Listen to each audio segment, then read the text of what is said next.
जी, कल के लेक्चर में हमने ionization energy, ionization potential, excitation energy, excitation potential और नील्स बोर की जो कैलकुलेशन थी इसको स्टडी कर लिया था।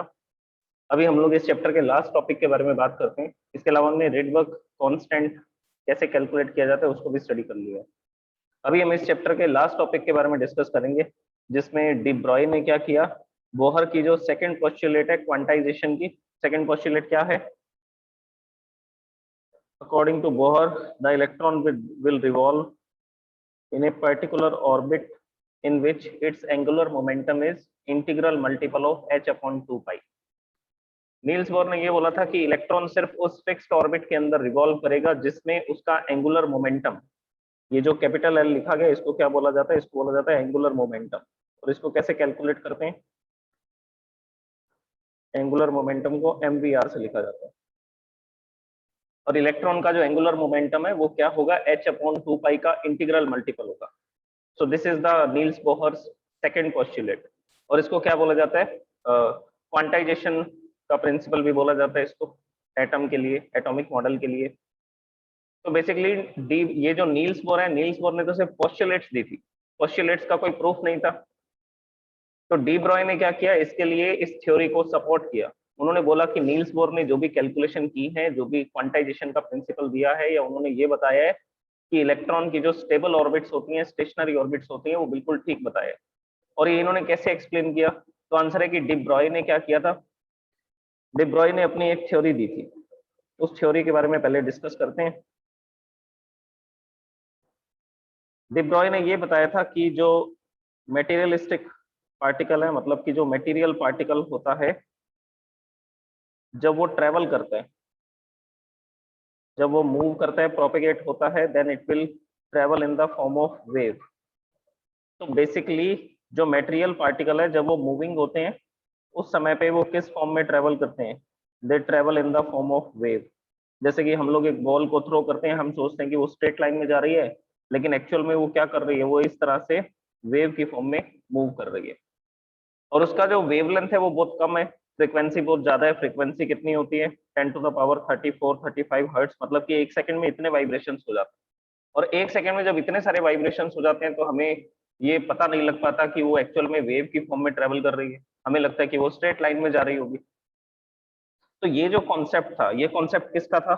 डी ब्रॉय का। और इसको इन्होंने क्या नाम दिया? इसको इन्होंने नाम दिया matter waves, the waves which are associated with the material particles, the waves which are associated with the material particles. तो जब भी कोई मटेरियल पार्टिकल ट्रेवल करेगा, अच्छा, जो मटेरियल पार्टिकल मैक्रोस्कोपिक होंगे, जो मटेरियल पार्टिकल मैक्रोस्कोपिक, मैक्रोस्कोपिक मतलब बड़े ऑब्जेक्ट्स हैं, जिनको जिनको हम देख सकते हैं, जो हम हमारे आसपास हैं, विजिबल हैं। तो ये जो मैक्रोस्कोपिक ऑब्जेक्ट है, इन ऑब्जेक्ट का मास थोड़ा ज्यादा होता है। अगर मास हायर होगा तो इनकी वेवलेंथ स्मॉल होगी और फ्रीक्वेंसी हायर होगी। वेवलेंथ कम होगी और फ्रीक्वेंसी ज्यादा होगी।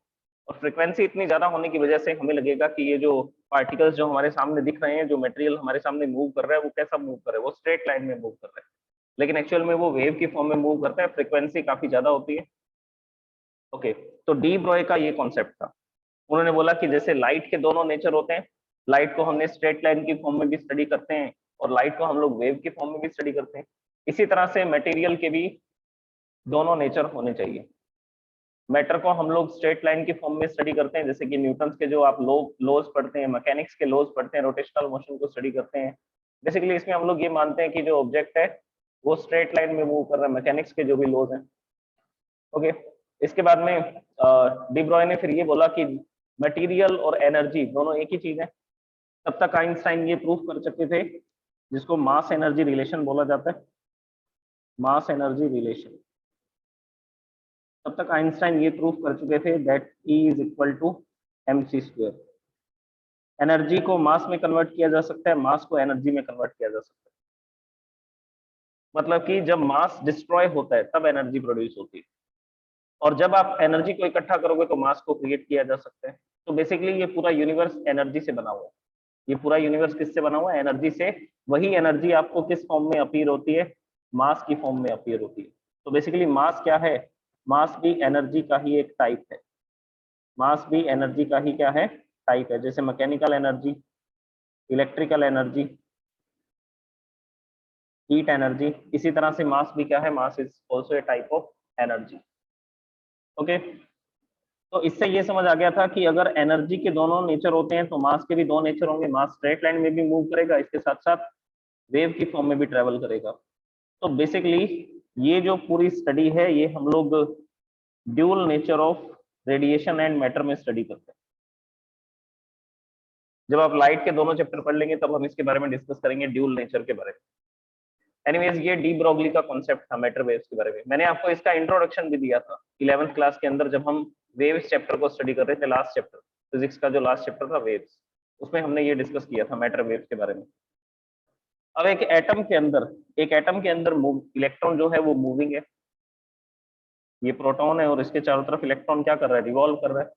अब इलेक्ट्रॉन भी क्या है, मटेरियल पार्टिकल है। Electron is also a material particle because it has some मास।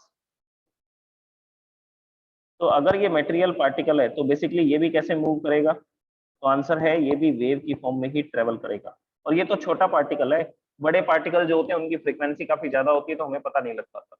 लेकिन इसका इसका मास जो है वो बहुत कम है। मास बहुत कम होने की वजह से ये जो इलेक्ट्रॉन है ये क्लियरली किस पाथ में रिवॉल्व करेगा, ये रिवॉल्व करेगा इस तरह से वेव की फॉर्म में।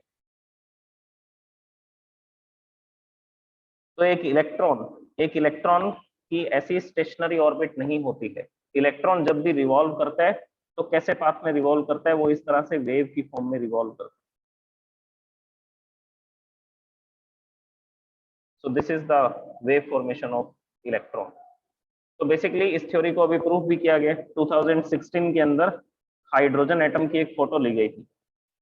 उसमें न्यूक्लियस जो है वो तो बहुत छोटा होता है और इसके चारों तरफ यहाँ पर एक ऑर्बिट दिखाई देती है। और ये ऑर्बिट में क्या होता है, ऑर्बिट के अंदर मैटर वेव्स का क्लाउड दिखता है। ऑर्बिट के अंदर क्या होगा, मैटर वेव्स का क्लाउड होगा। तो ये मैटर वेव्स का क्लाउड है, क्योंकि इलेक्ट्रॉन जब चलेगा तो उसके चारों तरफ क्या एसोसिएट होगी, उसके चारों तरफ मैटर वेव्स एसोसिएट होंगी। तो इसके चारों तरफ ये क्लाउड दिखाई देता है और ये क्लाउड होता है मैटर वेव्स का। और इस क्लाउड के अंदर कहीं पर इलेक्ट्रॉन होता है। अच्छा, आपने ये हाइगन हाइजेनबर्ग का अनसर्टेनिटी प्रिंसिपल भी स्टडी किया होगा केमिस्ट्री के अंदर। केमिस्ट्री में हम लोग स्टडी करते हैं ना हाइजेनबर्ग्स अनसर्टेनिटी प्रिंसिपल। तो वो अनसर्टेनिटी प्रिंसिपल क्या बताता है, अनसर्टेनिटी प्रिंसिपल यही तो बताता है कि जो इलेक्ट्रॉन है उसकी पोजीशन और उसका मोमेंटम दोनों एक साथ एक्यूरेटली कैलकुलेट नहीं किए जा सकते। क्योंकि वो इलेक्ट्रॉन कैसा ट्रेवल करता है, वो इलेक्ट्रॉन तो वेव की फॉर्म में ट्रेवल कर रहा है। तो कभी वो न्यूक्लियस के पास आएगा, कभी वो न्यूक्लियस से दूर जाएगा।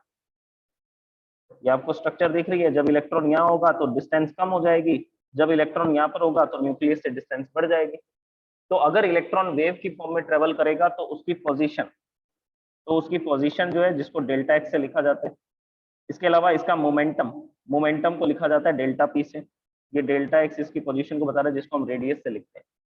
तो इसकी पोजीशन और इसका मोमेंटम दोनों ही क्या नहीं है, दोनों ही एक्यूरेटली कैलकुलेट नहीं किए जा सकते at the same time, because electron is continuously changing its position. कभी वो न्यूक्लियस के पास आ रहा है, कभी वो न्यूक्लियस के दूर जा रहा है। तो हाइजेनबर्ग ने भी ये अनसर्टेनिटी प्रिंसिपल दिया था। ये भी किस बेसिस पे समझा जा सकता है कि इलेक्ट्रॉन जो है वो किस फॉर्म में ट्रेवल करता होगा, इलेक्ट्रॉन जो है वो वेव फॉर्म में ट्रेवल करता होगा। और कल ही मैंने आपको एक्सप्लेन एक बात बताई थी कि जो इलेक्ट्रॉन है वो वेव की फॉर्म में ट्रेवल करता है। ये किसने बताया था, ये किसने प्रूफ करके बताया था, तो आंसर है जे थॉमसन के जो सन है जॉर्ज पैगेट थॉमसन। इन्होंने एक एक्सपेरिमेंट के थ्रू ये प्रूफ करके बताया था कि इलेक्ट्रॉन वेव की फॉर्म में ट्रेवल करता है। इसके बाद कुछ और साइंटिस्ट भी आए, डेविसन एंड जर्मर, दो अलग अलग साइंटिस्ट हैं। इन्होंने एक एक्सपेरिमेंट कंडक्ट किया जिसको डेविसन जर्मर एक्सपेरिमेंट बोलते हैं। और डेविसन जर्मर एक्सपेरिमेंट में इन्होंने यही बताया कि इलेक्ट्रॉन जो है वो किस फॉर्म में ट्रेवल करता है, वो वेव की फॉर्म में ट्रेवल करता है। तो जॉर्ज पैगेट थॉमसन भी इलेक्ट्रॉन को ये प्रूफ करके बताते हैं कि वो वेव की फॉर्म में ट्रेवल करता है। डेविसन जर्मर एक्सपेरिमेंट भी यही बताता है कि इलेक्ट्रॉन के ट्रेवल करने का नेचर भी क्या है, वेव नेचर। और ये जो वेव्स होती हैं इनको बोलते हैं मैटर वेव्स। इसका रिप्रेजेंटेशन कैसे किया जाता है, ये होता है इसका रिप्रेजेंटेशन। जैसे इलेक्ट्रॉन इस डायरेक्शन में जा रहा है स्ट्रेट लाइन में, तो इसके चारों तरफ एक वेव एसोसिएट होगी and this wave is called matter wave. और ये जो वेव है इसके आसपास, इस वेव को क्या बोला जाता है, इस वेव को बोला जाता है matter wave. So this is the wave which is associated with this particle. Moving particle, and this is matter wave, और ये है मैटर वेव। ओके, अच्छा अब एक फॉर्मूला स्टडी करते हैं। वो फॉर्मूला हमारी इस कैलकुलेशन में काम आएगा, जिसमें जो डी ब्रॉय हैं ये प्रूव करके बताएंगे कि इलेक्ट्रॉन वेव की फॉर्म में ही ट्रेवल करता है। तो एक फॉर्मूला तो आइंस्टाइन ने बताया था, E is equal to M C square, और एक फॉर्मूला प्लैंक ने बताया था, E is equal to H nu, कि इलेक्ट्रॉन या चार्ज पार्टिकल जो है वो कितनी एनर्जी को रेडिएट करेगा। तो दोनों ही एनर्जी को बता रहे हैं, तो इन्होंने क्या किया, इन दोनों फॉर्मूलाज को इक्वल रख दिया, इक्वेशन फर्स्ट और इक्वेशन सेकंड को। तो M C square is equal to आ जाएगा एच न्यू। न्यू की जगह पर क्या लिख सकते हैं, आंसर है न्यू के प्लेस पे लिखा जा सकता है सी अपॉन लैम्डा। तो ये सी से सी कैंसिल हो जाएगा, और लैम्डा का फॉर्मूला क्या बनेगा, वेवलेंथ का फॉर्मूला क्या बनेगा, ये वेवलेंथ इधर आ जाएगी, एम और सी इधर डिवाइड में आ जाएगा, so this will be H upon M C. C is the speed of light. Okay, अगर मैं इसको मेटेरियल पार्टिकल के लिए बात करूंगा तो मैं इसकी लिखूंगा वेलोसिटी। वेलोसिटी को किससे लिखा जाएगा, v से लिखा जाएगा। सो h upon mv, this is the formula through which you can calculate D Broglie wavelength. ये किसका फॉर्मूला है, ये डी ब्रॉगली वेवलेंथ को कैलकुलेट करने का फॉर्मूला है। अगर मैं आपको बोलता हूँ कि मेरे पास एक 1 किलोग्राम की बॉल है और वो 10 मीटर पर सेकंड से ट्रेवल कर रही है, तो क्या आप उसका वेवलेंथ नहीं बता सकते, वो कितनी वेव से, उसकी जो वेव बनेगी, मैटर वेव बनेगी, ये जब पार्टिकल ऐसा मूव करेगा तो इसके आसपास जो मैटर वेव होगी, वो मैटर वेव की वेवलेंथ क्या होगी, वेवलेंथ इस फॉर्मूला से कैलकुलेट की जा सकती है। एच क्या होता है, एच होता है 6.62 इंटू 10⁻⁻34। मास मैंने आपको बताया, मास 1 किलोग्राम है और वेलोसिटी 10 मीटर पर सेकेंड है। ये 10 भी अपस्टेयर्स में आ जाएगा तो वेवलेंथ आएगी 6.62 into 10⁻⁻35 metre, -35 metre. So this is the wavelength. तो ये वेवलेंथ होती है इसकी। तो फ्रीक्वेंसी में इसको कैलकुलेट करना चाहते हो, तो फ्रीक्वेंसी में कैलकुलेट करने के लिए हमारे पास फॉर्मूला क्या होता है, C is equal to nu lambda. तो nu is equal to C upon lambda करेंगे, सी की वैल्यू पुट करेंगे 3 इंटू 10⁸, और यहाँ पर ये वेवलेंथ लिखेंगे, सॉल्व करेंगे तो क्या बता देंगे, फ्रीक्वेंसी। तो अगर 1 किलोग्राम की बॉल 10 मीटर पर सेकेंड से मूव करती है तो उसके चारों तरफ जो मैटर वेव एसोसिएट होगी उसकी वेवलेंथ क्या होगी, 6.62 इंटू 10⁻⁻35 मीटर। तो इस फॉर्मूला से आप किसी भी मूविंग मटेरियल पार्टिकल की वेवलेंथ बता सकते हैं। किसी भी मूविंग मटेरियल पार्टिकल की मैटर वेव की वेवलेंथ को बताया जा सकता है by this formula, de Broglie wavelength, या इसको बोलेंगे मैटर वेव्स वेवलेंथ। ओके, अच्छा इस फॉर्मूला को ऐसे भी लिख सकते हैं, एम अपॉन ये एम वी क्या होता है, एम वी हमने स्टडी कर रखा है, mass into velocity. Mass into velocity किसकी प्रॉपर्टी है, किसकी कैरेक्टरिस्टिक है, तो आंसर है मटेरियल पार्टिकल की। मास किसके पास होगा, किसी मटेरियल पार्टिकल के पास होगा, और वो वेलोसिटी से मूव करेगा तो m into v, it is the characteristic of the material particle. तो बेसिकली ये जो फॉर्मूला आपको दिख रहे हैं, इन फॉर्मूलाज के अंदर हम लोग क्या करेंगे, p पुट कर देंगे mv की जगह पर, तो mv के प्लेस पर p लिखेंगे, so the formula will be lambda is equal to h upon. तो इस फॉर्मूला को ऐसे भी लिखा जा सकता है, h अपॉन p से भी लिख सकते हैं, h अपॉन mv से भी लिखा जा सकता है। ओके, अब हम बात करते हैं इलेक्ट्रॉन के बारे में। जब इलेक्ट्रॉन चलेगा तो ये जो मैटर वेव्स बनेंगी, तो मैटर वेव्स कैसी वेव्स होंगी, तो आंसर है स्टेशनरी वेव्स।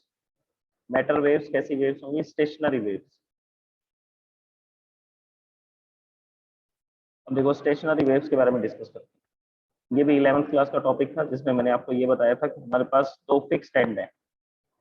ये जो फिक्स एंड है इसके बीच में मैंने एक वायर को स्ट्रेच करके ऐसा टाई कर रखा है, दोनों तरफ से सस्पेंड कर रखा है इन दोनों स्टेशनरी ऑब्जेक्ट्स के बीच में। जैसे गिटार की वायर होती है, तो गिटार की वायर को हमने यहाँ पर ऐसा रख दिया। अब हम क्या करेंगे, हम इसको प्लग करेंगे, खींच करके छोड़ेंगे। तो जैसे ही इसको प्लग करके छोड़ेंगे तो हमें पता है कि यहाँ पर क्या बनेगी, यहाँ पर स्टेशनरी वेव्स बनेंगी। ये wire to and fro motion करेगी। पहले तो क्या होगा, पहले तो इसमें ट्रेवलिंग वेव्स बनेंगी। एक ट्रेवलिंग वेव इस तरफ जाएगी इन दिस डायरेक्शन, सामने रिफ्लेक्शन होगा, रिफ्लेक्शन होने के बाद दूसरी ट्रेवलिंग वेव इसके अपोजिट डायरेक्शन में आएगी। तो जब दो ट्रेवलिंग वेव अपोजिट डायरेक्शन में जाती हैं तो वो किसका क्रिएशन करती हैं, वो स्टेशनरी वेव का क्रिएशन करती हैं। एनीवेज, ये हमारा डिस्कशन का टॉपिक नहीं है। फाइनली लास्ट में यहाँ पर कौन सी वेव बनेगी, यहाँ पर फाइनली लास्ट में बनेगी स्टेशनरी वेव। और ये जो स्टेशनरी वेव होगी, इसमें क्या होगा, ये टू एंड फ्रो मोशन होगा वायर का। वायर अपनी मीन पोजीशन से इधर जाएगी, फिर वापस आएगी मीन पोजीशन पे, फिर मीन पोजीशन से दूसरी तरफ जाएगी। तो यहाँ पर ये जो वेव्स क्रिएट हो रही है इनको बोलते हैं स्टेशनरी वेव्स, क्योंकि ये जो वेव्स हैं ये एनर्जी ट्रांसमिट नहीं कर पा रही। और ये जो मीडियम है ये बाउंडेड मीडियम है। यहाँ पर ये जो आपको मीडियम दिख रहा है ये कैसा मीडियम है, ये बाउंडेड मीडियम है। और ये वेव इसी मीडियम में क्रिएट होती है और इसी मीडियम में खत्म हो जाएगी, लेकिन ट्रेवल नहीं करेगी। ट्रेवल कौन सी वेव करती है, उनको हम लोग बोलते हैं ट्रेवलिंग वेव्स, जैसे कि मैकेनिकल वेव्स, जैसे कि electromagnetic waves. Mechanical waves, sound waves के बारे में हमने पढ़ा था। ये कंप्रेशंस होते हैं, पार्टिकल दूर दूर चले जाते हैं तो रेयर फ्रैक्शन होता है, फिर कंप्रेशन होता है, फिर रेयर फ्रैक्शन होता है। तो ये जो वेव है जिसमें ये वेव ट्रेवल कर रही है मीडियम के अंदर, ये वेव क्या करेगी मीडियम में, साउंड वेव मीडियम में ट्रेवल कर सकती है, वाटर वेव्स मीडियम में ट्रेवल कर सकती हैं। वाटर का जो सरफेस होता है उस सरफेस पर आपको इस तरह की वेव्स दिखती हैं, उनको वाटर वेव्स बोलते हैं, वो भी मैकेनिकल वेव्स ही हैं। तो basically sound wave, water waves, इनको ट्रेवलिंग वेव्स बोला जाता है, क्योंकि ये एक पोजीशन से दूसरी पोजीशन तक एनर्जी को ट्रांसमिट कर सकती हैं किसी भी मीडियम में। लेकिन स्टेशनरी वेव एनर्जी ट्रांसमिट नहीं कर सकती, वो इसी मीडियम में क्रिएट होंगी और इसी मीडियम में खत्म हो जाएंगी।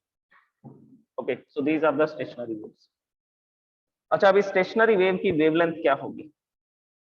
यहाँ पर ये जो वेव क्रिएट हो रही है वो कितनी वेव क्रिएट हो रही है, तो आंसर है हाफ वेव क्रिएट हो रही है। मैं आपको ये हाफ वेव बना करके बताता हूँ इनकी वेवलेंथ कैसे कैलकुलेट की जाती है स्टेशनरी वेव्स की।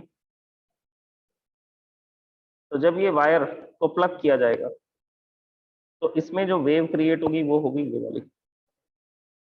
ये या तो मीन पोजीशन से अपवर्ड डायरेक्शन में वाइब्रेट करेगा या डाउनवर्ड डायरेक्शन में वाइब्रेट करेगा। तो ये मीन पोजीशन से इधर जा रहा है, ऊपर की तरफ जा रहा है, फिर नीचे की तरफ जाएगा। तो बेसिकली यहाँ पर एक कंप्लीट वेव बन रही है या हाफ वेव बन रही है, तो आंसर है हाफ वेव क्रिएट हो रही है। ये हाफ वेव और यहाँ पर ये फुल वेव। तो यहाँ पर सिर्फ क्या दिखाई दे रहा है आपको इस वेव के अंदर, यहाँ पर सिर्फ हाफ वेव क्रिएट हो रही है, या तो क्रस्ट क्रिएट होता है या ट्रफ क्रिएट होता है। जब ये वायर फिर से मीन पोजीशन पे आएगी, मीन पोजीशन से फिर दूसरी तरफ जाएगी, तो बेसिकली तब ट्रफ क्रिएट करेगी। तो यहाँ पर जो आपको वेव दिखाई दे रही है वो हाफ वेव है। यहाँ से यहाँ तक की जो लेंथ होती है उसको हम लोग किससे लिखते हैं, लैम्डा से लिखते हैं, दिस इज कॉल्ड वेवलेंथ। तो यहाँ पर जो वेवलेंथ आपको दिखाई दे रही है इस डायग्राम में जो वेवलेंथ आएगी that wavelength will be lambda by 2। और ये लैम्डा बाय 2 वेवलेंथ है। और स्ट्रिंग की लेंथ कितनी है, ये जो हमने वायर यहाँ पे लगा रखी है, स्ट्रिंग लगा रखी है, उसकी लेंथ एल है। तो फॉर्मूला क्या बनेगा, एक वेव क्रिएट हुई लैम्डा बाय 2 वेवलेंथ की, जो किसके बराबर है, एल के इक्वल है। So lambda is equal to 2l। तो यहाँ पर इसकी वेवलेंथ क्या है, 2l। अच्छा, इस वेवलेंथ को फ्रीक्वेंसी में कन्वर्ट कर सकते हैं, तो आंसर है कर सकते हैं। फॉर्मूला क्या होता है, velocity is equal to frequency into wavelength. Velocity of sound wave in medium या velocity of wave in this wire, इस वायर के अंदर ये जो वेव क्रिएट हो रहा है इसकी वेलोसिटी क्या है, वो वेलोसिटी क्या लिखी जाएगी।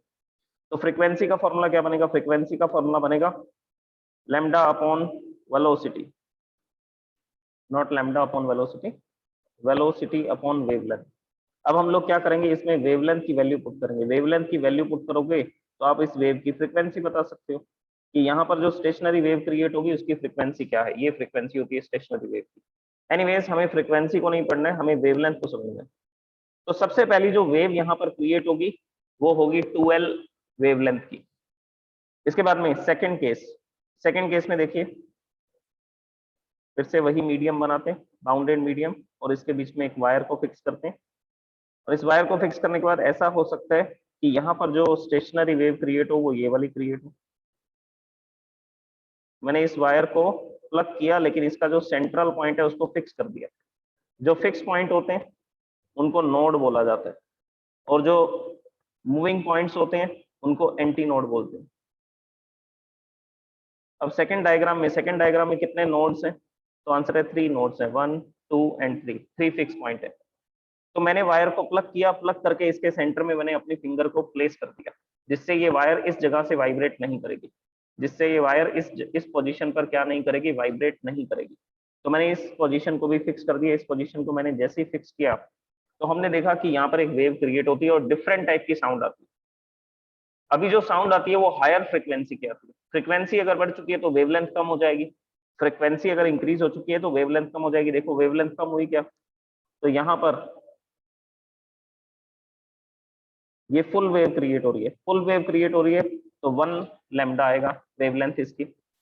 और वायर की लेंथ कितनी थी? वायर की लेंथ थी कैपिटल एल। तो डायग्राम से ये समझ आ रहा है कि lambda is equal to L. पहले कितना था? Lambda is equal to 2l, अब लैम्डा इज इक्वल टू क्या क्या है? एल। तो बेसिकली इस वायर में अलग अलग तरह की वेव्स को क्रिएट किया जा सकता है। एक वेव और क्रिएट कर सकते हैं, जैसे मैंने इस वायर के अंदर 2 जगह पर इसको फिक्स कर दिया। वायर गिटार बजा रहे थे, 2 जगह पर फिंगर प्लेस की, और इनको भी क्या बना दिया? इनको भी फिक्स पॉइंट बना दिया, नोड बना दिया, तो अब 4 नोड हो चुके हैं। तो इसमें जो वेव क्रिएट होगी वो ये वाली वेव क्रिएट होगी, दिस वेव। और ये जो वेव है इसकी वेवलेंथ कितनी है? ये 1 लैम्डा और ये हाफ लैम्डा, टोटल कितना हो जाएगा? 1 लैम्डा एंड हाफ लैम्डा। एक वेव तो पूरी बन रही है, दूसरी वेव हाफ बन रही है, सो दिस विल बी 3/2 लैम्डा। ये इसकी वेवलेंथ है, और ये किसके इक्वल आएगी? एल के इक्वल आएगी। स्ट्रिंग की लेंथ तो बदल नहीं रही है, तो फॉर्मूला क्या बन रहा है? फॉर्मूला ये बन रहा है कि wavelength is equal to 2l, wavelength is equal to l, wavelength is equal to 3l, और you can say that l/2। इस तरह के फॉर्मूलाज आ रहे हैं। तो ये वेवलेंथ का फॉर्मूला है। अब हम आते हैं एटम पे। अब एटम की बात करते हैं। दोनों फॉर्मूलाज को हमने स्टडी कर लिया। मैंने आपको डी ब्रोगली वेवलेंथ का फॉर्मूला भी बता दिया। मैटर वेव्स जब एसोसिएट होंगी इलेक्ट्रॉन के आसपास, तो वो कितनी वेवलेंथ की डी ब्रोगली वेव्स होंगी, कितनी वेवलेंथ की डी ब्रोगली वेव्स होंगी, तो उसकी वेवलेंथ हम यहाँ से बता सकते हैं। और एक वेवलेंथ हम यहाँ से बता सकते हैं, lambda is equal to L से, कि कितनी लेंथ है स्ट्रिंग की। अच्छा, अब मैं यहाँ पर एक केस लेता हूँ। वो केस ये है कि जिसमें हमने एक न्यूक्लियस दिखाया, और ये इसके चारों तरफ ऑर्बिट है। इस ऑर्बिट के अंदर इलेक्ट्रॉन रिवॉल्व करेगा। इस ऑर्बिट के अंदर जो इलेक्ट्रॉन है वो रिवॉल्व करने वाला है। अब ये रिवॉल्व करेगा, तो हमें पता है कि इसके चारों तरफ क्या एसोसिएट होंगी? मैटर वेव्स एसोसिएट होंगी। वो मैटर वेव्स को हम यहाँ से क्रिएट करते हैं।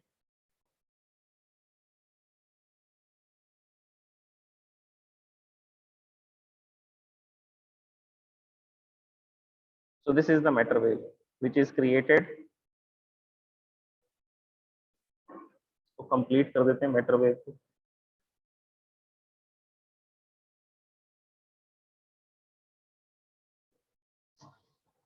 तो इलेक्ट्रॉन इस तरह के पाथ में रिवॉल्व करेगा, और यहाँ पर ये जो इलेक्ट्रॉन मूव कर रहा होगा वो ऐसा वेव की फॉर्म में ट्रेवल करेगा इसके अंदर। और ये चारों तरफ क्या है? मैटर वेव्स एसोसिएटेड है इस इलेक्ट्रॉन के आसपास।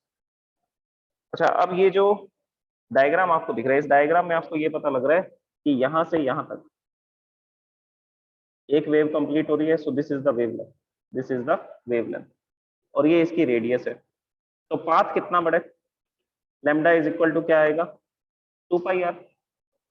लैम्डा इज इक्वल टू क्या आएगा? 2 पाई आर। और यहाँ पर कितने लैम्डा कंप्लीट हो रहे हैं? 4 लैम्डा। अगर फर्स्ट ऑर्बिट की बात करेंगे तो 1 लैम्डा आएगा, सेकंड ऑर्बिट की बात करेंगे तो 2 लैम्डा आएगा, थर्ड ऑर्बिट की बात करेंगे तो 3 लैम्डा आएगा। अच्छा, इसमें मैंने कितनी वेव्स दिखाई हैं? इसमें मैंने 4 वेव्स दिखाई हैं। तो ये इलेक्ट्रॉन के चारों तरफ यहाँ पर 4 लैम्डा कंप्लीट हो रहा है। यहाँ से स्टार्ट करो, ये 1 लैम्डा, फिर यहाँ से 2 लैम्डा, ये 3 लैम्डा, और ये लास्ट 4 लैम्डा। तो ये 4 वेव्स कंप्लीट हो रही हैं। अगर 4 वेव्स कंप्लीट हो रही हैं तो इसको 4 लैम्डा लिखेंगे। बेसिकली हम लोग first orbit, second orbit, third orbit, fourth orbit, इसको किससे लिखते हैं? इसको n से लिखते हैं। तो पहला फॉर्मूला आएगा n lambda is equal to 2 pi r। This is the formula which we have created with the help of stationary waves. हमने ऐसा माना कि जो मैटर वेव्स हैं वो स्टेशनरी वेव्स हैं। जब एक इलेक्ट्रॉन किसी एटम के अंदर रिवॉल्व करेगा तो वो स्टेशनरी वेव्स क्रिएट करेगा, मैटर वेव्स क्रिएट करेगा। और वो मैटर वेव किस टाइप की होंगी? मैटर वेव किस टाइप की होंगी? तो आंसर है स्टेशनरी वेव्स होंगी। वो इसी पाथ में क्रिएट होंगी, वेव्स बाहर नहीं जाएंगी। तो पहला फॉर्मूला तो यहां से आएगा। इसके अलावा हमने डी ब्रोगली वेवलेंथ के बारे में स्टडी किया। हमने डी ब्रोगली वेव्स के बारे में स्टडी किया, जिनको क्या बोलते हैं? जिनको मैटर वेव्स बोलते हैं। तो मैटर वेव्स के हेल्प से हमने क्या फॉर्मूला बनाया? मैटर वेव्स की हेल्प से हमने फॉर्मूला बनाया था कि कोई भी पार्टिकल जब चलेगा तो उसकी वेवलेंथ क्या होगी? उसकी वेवलेंथ होगी h/mv। कोई भी पार्टिकल जब मूव करेगा तो कितनी वेवलेंथ उसके चारों तरफ एसोसिएट होगी मैटर वेव की? h/mv। तो यहाँ पर ये लैम्डा की वैल्यू आ गई। ये लैम्डा की वैल्यू को फर्स्ट इक्वेशन में पुट कर दो। इस वैल्यू को यहाँ पर पुट कर देंगे, लैम्डा की वैल्यू। तो पुट कर देते हैं। पुट करने पर देखिए क्या फॉर्मूला बनेगा। यहाँ पर n है, और n के मल्टीप्लाई में क्या आ जाएगा? h। अपॉन mv, ये हमने लैम्डा की वैल्यू पुट कर दी, और इक्वल टू में क्या है 2 पाई आर। अब इसको अरेंज करना है। अरेंज कैसे करना है देखिए, ये 2 पाई मल्टीप्लाई में इधर आएगा, डिवाइड में आ जाएगा, mv डिवाइड में इधर आएगा तो मल्टीप्लाई में आ जाएगा, क्रॉस मल्टीप्लाई कर दो। क्रॉस मल्टीप्लाई करोगे तो इधर क्या है, इधर है nh अपस्टेयर्स में, तो इसको मैंने एज इट इज लिख दिया। ये 2 पाई जब इधर आएगा तो डिवाइड में आ जाएगा, सो nh अपॉन 2 पाई, और mv उस तरफ जाएगा तो क्या हो जाएगा mvr। mvr को क्या बोलते हैं, mvr को क्या बोलते हैं, एंगुलर मोमेंटम, जिसको किससे लिखा जाता है, कैपिटल L से लिखा जाता है। सो this is the Niels Bohr second postulate. तो ये नील्स बोहर की क्या है, सेकंड पोस्टुलेट है, और ये हमने किसकी हेल्प से प्रूफ की, ये प्रूफ की डी ब्रोगली ने मैटर वेव्स की हेल्प से। This is the second postulate of Niels Bohr. और क्या फॉर्मूला यूज किए गए हैं, सिर्फ दो ही फॉर्मूला यूज करना है। एक फॉर्मूला स्टेशनरी वेव्स का यूज करना है, फर्स्ट ऑर्बिट में इलेक्ट्रॉन रिवॉल्व करेगा तो लिखेंगे 1 lambda is equal to 2 pi R 1। Second orbit में रिवॉल्व करेगा तो लिखेंगे 2 पाई आर 2। थर्ड ऑर्बिट में रिवॉल्व करेगा तो 3 पाई आर 3, और nth ऑर्बिट में रिवॉल्व करेगा तो 2 पाई आर, तो सही करते हैं वेट, 2 पाई आर 3, और n लैम्डा में रिवॉल्व करेगा तो 2 पाई आर n हो जाएगा, nth ऑर्बिट आ जाएगा। तो यही तो नील बोर की सेकंड पोस्टुलेट थी। तो हमने कैसे प्रूव की, स्टेशनरी वेव के फॉर्मूला से और डी ब्रोगली वेवलेंथ के फॉर्मूला से। तो डी ब्रोगली वेवलेंथ का जो फॉर्मूला है लैम्डा का, वो वैल्यू इसमें पुट करेंगे, पुट करते ही कौन सी पोस्टुलेट बन जाएगी, Niels Bohr second postulate, which is the postulate of quantization. Quantization क्यों बोल रहे हैं, क्वांटाइजेशन इसलिए बोल रहे हैं क्योंकि इलेक्ट्रॉन एक फिक्स्ड ऑर्बिट के अंदर रिवॉल्व करेगा, जिसको स्टेशनरी ऑर्बिट्स या स्टेबल ऑर्बिट्स बोला जाता है। स्टेशनरी ऑर्बिट्स या क्या बोला जाता है, स्टेबल ऑर्बिट्स बोला जाता है। ओके, ये आपका एटम्स चैप्टर कंप्लीट हो चुका है। नोट्स मैंने आपको सेंड कर दिए, व्हाट्सएप ग्रुप चेक कीजिए, उसमें पूरी फाइल मैंने आपको सेंड कर दी है, और आपने पहले जितने नोट्स कंप्लीट थे या कंप्लीट नहीं थे तो कर लेना कंप्लीट, और जितने नोट्स बचे हुए हैं वो भी लिख लेना। Thank you so much.